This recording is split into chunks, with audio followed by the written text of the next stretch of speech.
Today I'm going to tell you how I think Florida Atlantic could actually beat Oklahoma. We're also going to get into the newly released depth chart and how it looks like Mike Stoops is actually going to run a 4-2-5 this season. And all that's coming up after the bumper. What do you mean you don't subscribe to my son's YouTube channel? Mama, no! Just snap the damn ball, RJ. What's up, kid folks? It's RJ Young. I am not on a step mill. Consider hitting the like and subscribe button because I upload a video every single day. It's always OU related, college football related, sports related. We have a good time. So today we're going to talk about how I think Oklahoma could get beaten by the Florida Atlantic Owls. Yes, I picked Oklahoma to win, but I think this is interesting because it's a different way of looking at an opponent. It's a different way of accounting for the weaknesses Oklahoma might or might not display on Saturday. And we're going to get into that by position breakdowns. And we're also going to talk about some week 1 picks.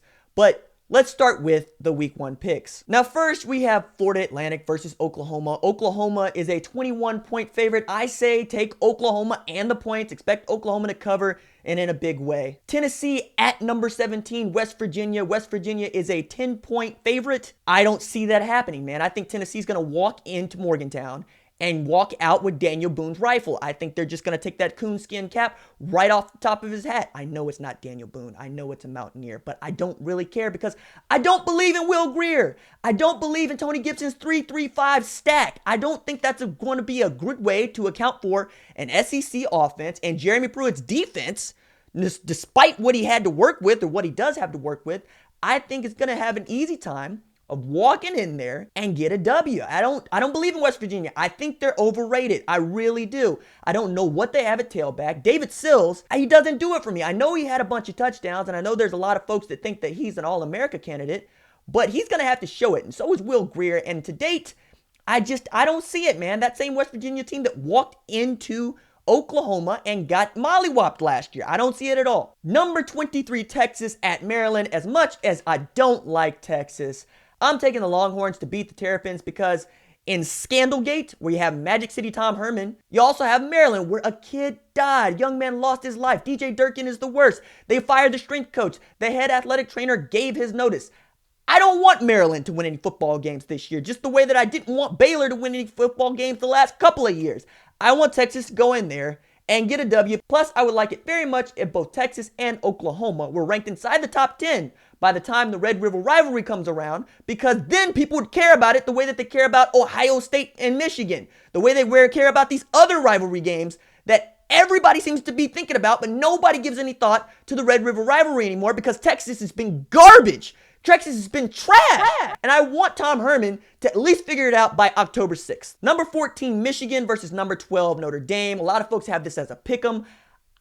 Okay, fine, sure. I'm going to pick Michigan because I want to see Shea Patterson just kind of run around like a chicken with his head cut off and see Jim Harbaugh just blow a gasket. And if Shea Patterson goes off, I don't think there's much Notre Dame can do about it. Plus, Brandon Wimbush, quarterback at Notre Dame, doesn't really do much for me. Like, he's on my college football fantasy team, but that's because I took him with like the 17th overall pick in the draft, and I only had one quarterback at the time. Shout out to the Necessary Roughness College Football Fantasy League, where I'm going to get W's. Andre Krim's Tofu, what's good? Number 20, Virginia Tech at number 19, Florida State. This ought to be a really good game. This might be the best game on the schedule when you're talking about two teams that are matched up equally, but Willie Taggart's first go-around, I don't expect to be very good. DeAndre Francois, what I saw of him when he was healthy, I didn't really believe in him, and that was when Jimbo Fisher was there as his quarterbacks coach and his offensive coordinator. Don't know what Willie Taggart's going to have to do to get DeAndre Francois to play up to his potential, but it's a slow burn for Willie Taggart's group. I mean, we saw that at Oregon. We're probably going to see that again at Florida State. And Justin Fuente is from Tulsa. Justin Fuente went to Oklahoma. I root for Justin Fuente when he doesn't play OU. I've always liked Justin Fuente. I've always liked his teams.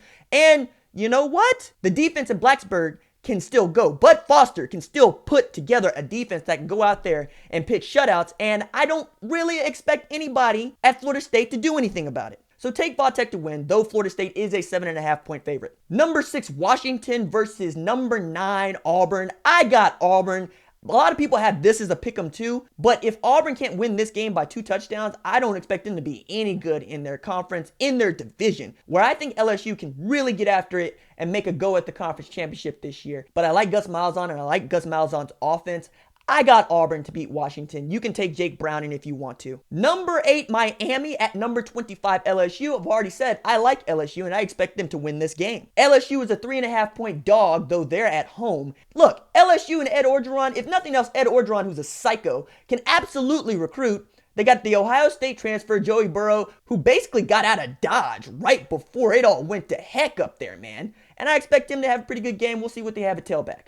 But Devin White, linebacker LSU, my man can play. Greedy Williams at quarterback at LSU, my man can play. I expect the defense to have a lot to say about LSU beating Miami on Saturday. Then number 1, Alabama versus Louisville. Yes, I got Bama. That's my lock of the week. Bama's going to walk into Louisville and walk out with their hide. It's that simple. I should also mention that Bama is a 24.5-point favorite, and I expect Louisville to cover if lose. Michigan State is a 23.5-point favorite over Utah State, and while I do believe they're going to mollywop Utah State, I expect Utah State to cover in that game because that's a big spread. San Diego State at number 13, Stanford. I got Stanford. I got the Cardinal. David Shaw is going to run Bryce Love into the ground. Bryce Love is going to have another 2,000-yard season, and he's going to get invited to the Heisman ceremony, but he's not going to win. So now let's get into how I think Florida Atlantic could beat Oklahoma, and we're going to start with position breakdowns. Now, from Alabama to UCLA, we have seen quarterback competitions, quarterback battles all across the country during preseason. Many of them are still just being decided on Friday today when this video goes up. And that's been true of Florida Atlantic. They don't know whether or not they're going to start Chris Robinson or Rafe Peavy or DeAndre Johnson. But whoever they start, it's not going to be Kyler Murray. Kyler Murray is the guy at Oklahoma. Kyler Murray is the best athlete in college football. Oklahoma has the edge there, but wait on it. At running back, I give FAU the edge because Devin Singletary, to me, is the best college football running back nobody's talking about. I know Rodney Anderson, Trey Sermon, Marcelius Sutton, particularly Rodney Anderson, really, are going to have a lot to say about this. But Devin Singletary averaged 6.7 yards per carry. He had 1,920 yards rushing, 32 TDs. Rodney Anderson didn't put up those numbers last year. And Devin Singletary is the best player on their football team. You can't necessarily say that about Rodney Anderson, Oklahoma, though you might. You might by the end of the season. However, I'm giving the edge to FAU. Receivers and tight ends, FAU only returns one guy that I'm worried about, Willie Wright, 5'8", 155 pounds, had 657 yards to go along with 56 catches, but he doesn't scare me, man.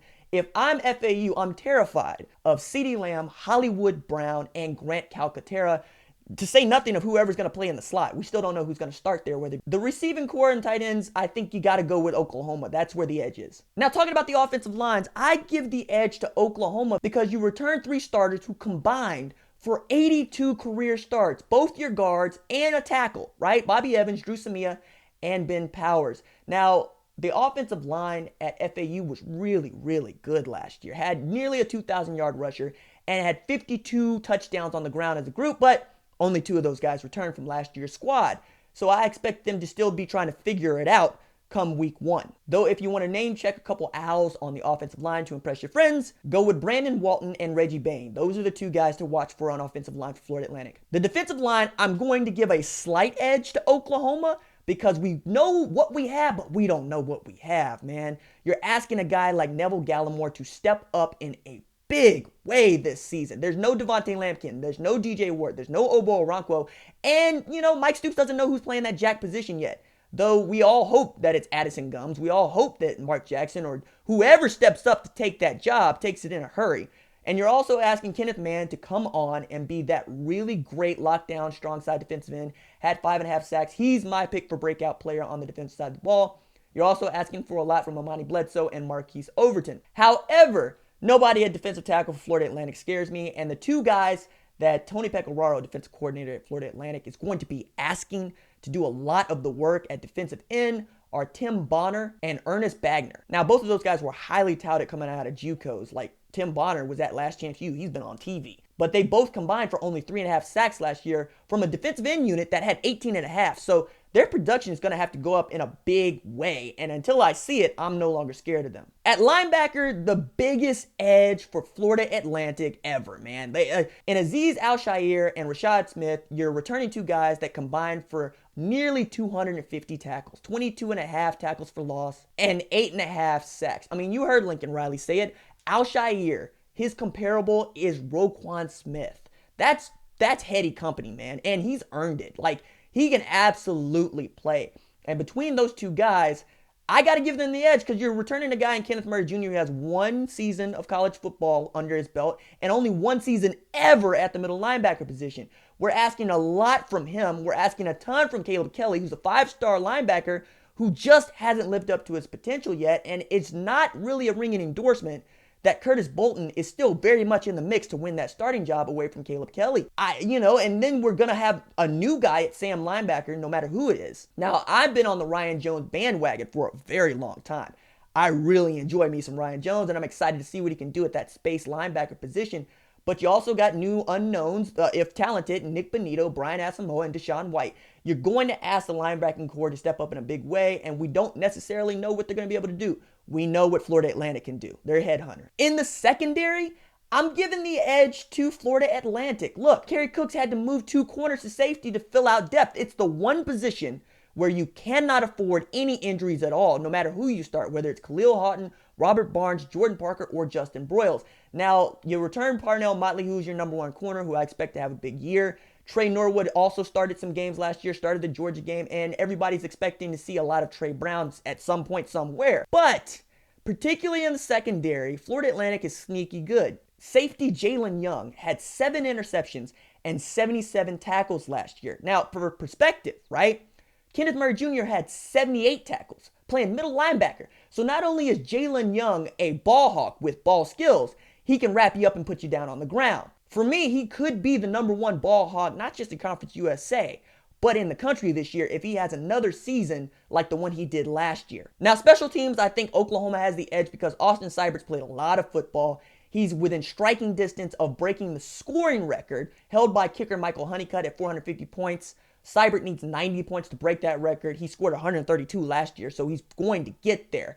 And Florida Atlantic's going to start a redshirt freshman for the first time ever. You got to give Oklahoma the special teams advantage, if for no other reason than that. Now, how could Florida Atlantic beat Oklahoma? Well, number 1, I got to hit Kyler Murray.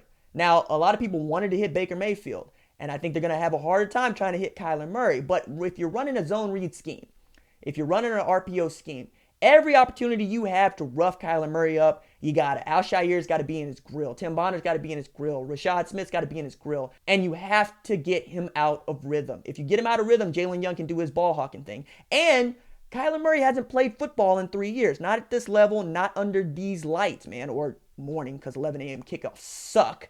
But I made that video. You have to get Kyler Murray out of rhythm. You have to make him hand the ball off to the running back, whether or not it's Rodney Anderson or Trey Sermon. Because Kyler Murray beating you is something that you cannot stand if you are the defensive coordinator at Florida Atlantic. And Tony Pecoraro knows how to scheme. At Southern Miss, he had the number 20 total defense in the country. At Southern Miss! And you can make an argument that he is more talented in his defense at Florida Atlantic than he was at Southern Miss. There's a reason why Lane Kiffin stole him away for a lateral move, man. I mean, I'm really interested to see what goes on. I just hit the microphone. I'm really interested to see what Tony Pecораro's defense looks like because I know that they play fast. I know that they play aggressive. But how aggressive can you be against Kyler Murray? And I think talking with Rufus Alexander, he's made a good point. You should listen to that podcast on Woosaw. That you have to do a mush rush and create a big pocket where your defensive ends are out on the edge and you have to get people up the middle, which means expect to see a lot of zone blitzes, a lot of Al Shire trying to get through centers and guards to get to Kyler Murray before he can make the right decision. I think that is the way for Florida Atlantic to try to beat Oklahoma. I am going to get this mic situation figured out, fam. So now let's talk about Oklahoma's newly released 2018 depth chart, the official depth chart, the one that actually matters, the one that we are going to see played out on Saturday against Florida Atlantic. We know that Kyler Murray is QB1. We know that Austin Kendall is his backup. What's interesting to me there is that there isn't a number 3 quarterback listed, right? You don't know whether or not it's Tanner Schaefer or Tanner Mordecai. But, I gotta assume it's a Tanner. At running back, we know that Rodney Anderson is the guy, but I thought it was kind of interesting that the or was given to both Trey Sermon and Marcellus Sutton. And when you see or on the depth chart, note that it is alphabetical. But I think that says more about what Marcelius Sutton has been able to do. Can't stop hitting this stuff, dude. Over the spring and into the summer, he's just a different kind of guy. He's not just a different kind of back. He's more mature. He's ready to be the guy he was recruited to be at Oklahoma, and I'm sure Trey Sermon is going to get his touches. At H-back, the fullback spot, we know that Carson Meyer is the starter, and Monday, Lincoln Riley said unequivocally that Carson Meyer is the starter. I think that has more to say about what Carson Meyer has done, becoming a better receiver out of the backfield, and we all know that he can block. Also think this means that Jeremiah Hall has some work to do, and we're probably going to see some Jeremiah Hall as the season progresses. We know that guys that start out strong don't necessarily finish strong, and we also know that guys that don't start out strong finish like gangbusters. Just ask Rodney Anderson. At the X receiver position, that's an outside receiver position, we knew that CeeDee Lamb was going to be the number one, and backing up him is A.D. Miller, a guy that a lot of folks want to have a good season this year. He has the tools. He has the physical attributes to be great. It's going to be interesting to see what he can do with Charleston Rambo being out, ostensibly being that third spot. At the H position, it gets to be just a little bit more entertaining. Nick Basquine is the starter, but Drake Stoops and Miles Tees got the oar. Drake Stoops was a preferred walk-on, decided he's going to go to the school where his dad was a coaching legend and carve out his own path. I think this speaks volumes about what Drake Stoops has been able to do as a true freshman and a walk-on, and I hear people continuing to compare him to Wes Welker or Julian Edelman. I go with Deion Branch. The guy just knows how to get open, sit down in zones. He's got some sure hands. That's what you want at that H spot. So interesting enough, Bill Bedenbaugh is not tipping his hand for left tackle or right tackle, listing Bobby Evans and Cody Ford as the 1 and the 2 at both of those positions.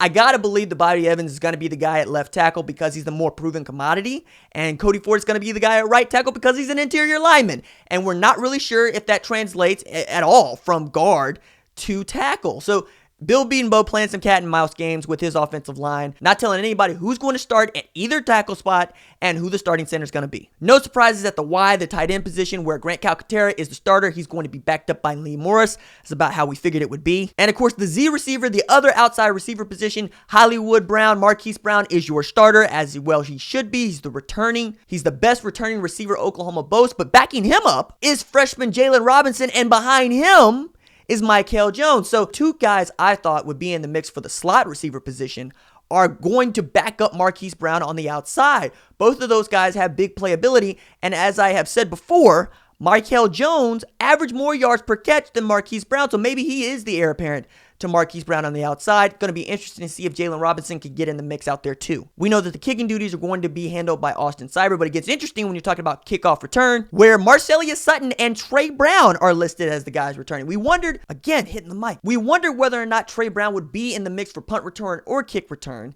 And Lincoln Riley kind of didn't mention him earlier in the week, but now we know Marcelius Sutton and Trey Brown are going to be back there. And Trey Brown is quite honestly a guy with giddy up speed. A lot of folks who saw him in high school were always wondering when he was going to get a chance to return a punt or return a kick, and that time is now. Oddly enough, Marquise Brown might get some play at punt return. CeeDee Lamb is listed as the oar with him.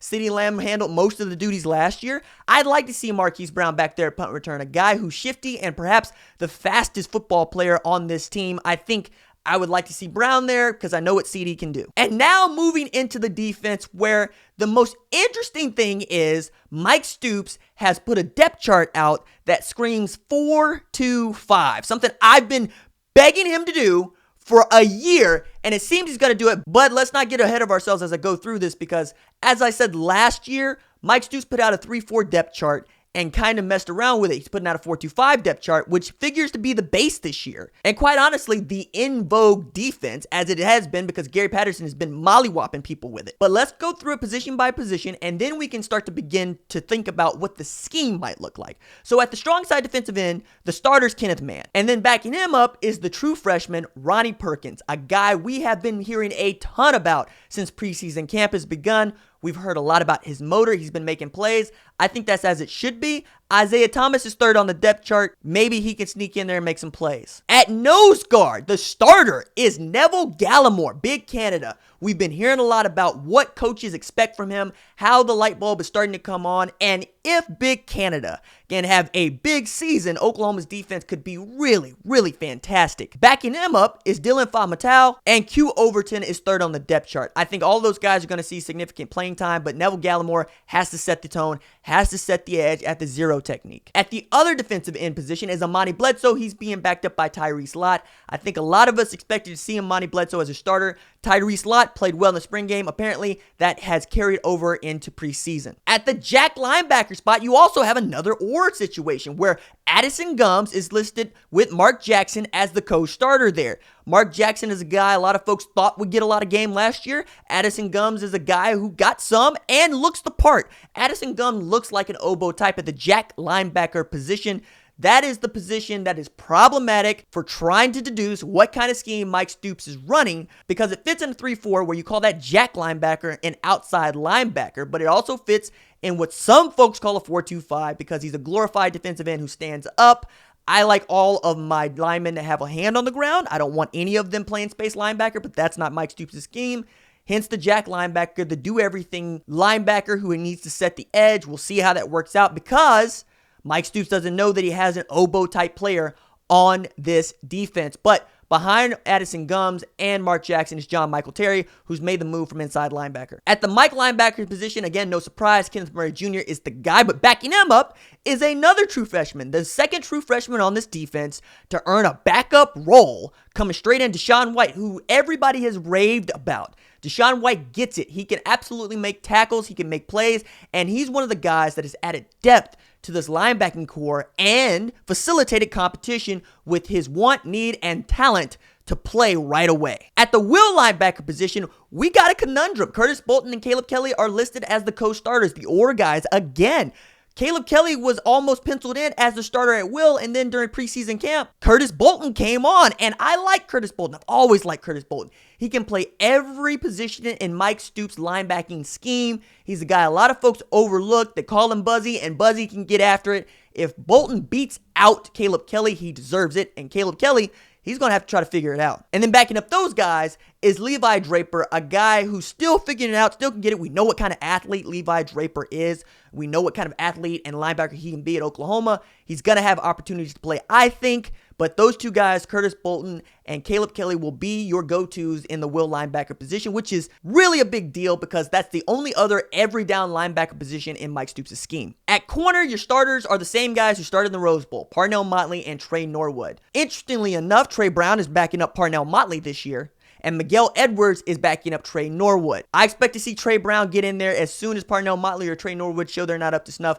because all I've been hearing about is good things from Trey Brown and how he's ready to play. We know what kind of true freshman Miguel Edwards is. He had the only pick during the spring game this year. And then the big battle at safety, both safety positions, free safety and strong safety. We finally have starters. No ors here. Justin Broyles is the starter at strong safety. He'll be backed up by Jordan Parker, and the starter at free safety is Khalil Houghton, who will be backed up by Robert Barnes. So Justin Broyles is the starter at strong safety. Khalil Houghton is the starter at free safety. And folks have been talking a lot about what Justin Broyles can do. Lincoln Riley talked about last year how they almost wanted to throw him in there because when they looked like they needed some help, he's the first guy they were going to go to. Khalil Houghton is a guy everybody has said has the smarts. Mentally, he is there. It's about whether or not the light bulb comes on for him to just want to go after it and make plays. And it seems during preseason camp, he became that guy. And I expect to see all four of them play against Florida Atlantic. At the nickelback position, we knew that Buki, Brendan Radley-Hiles, was going to be the guy. But backing them up, actually, this was pretty cool. Patrick Fields, Tulsa Union guy, true freshman, is going to play that nickel spot, that nickel safety position.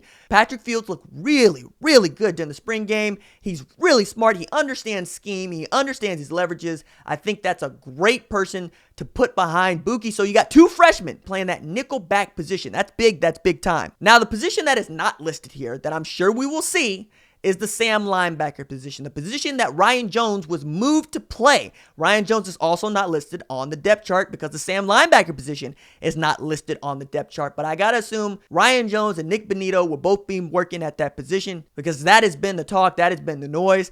But it's going to be interesting to see if Mike Stoops runs out four linebackers for any reason at any time against Florida Atlantic and in the future. So as far as the 4-2-5 scheme, if Mike Stoops is still playing a two-gap technique instead of a one-gap technique where guys just pin their ears back and go after people, what are we really talking about? That's a 3-4 concept. That's a 3-4 scheme. That's a 50 front. So is it a 4-2-5 in name only, or is it a 4-2-5 again with the Mike? Or is it a 4-2-5 on the backside and a 3-4 on the front side, which is what I expect to see? The front 6 are going to have 3-4 concepts to play within, and the back 5 are going to have 4-2-5 concepts to play within. I don't know if that works. I'm interested to see what Mike Stoops deploys and how he deploys it. All right, that's it for me. Deuces.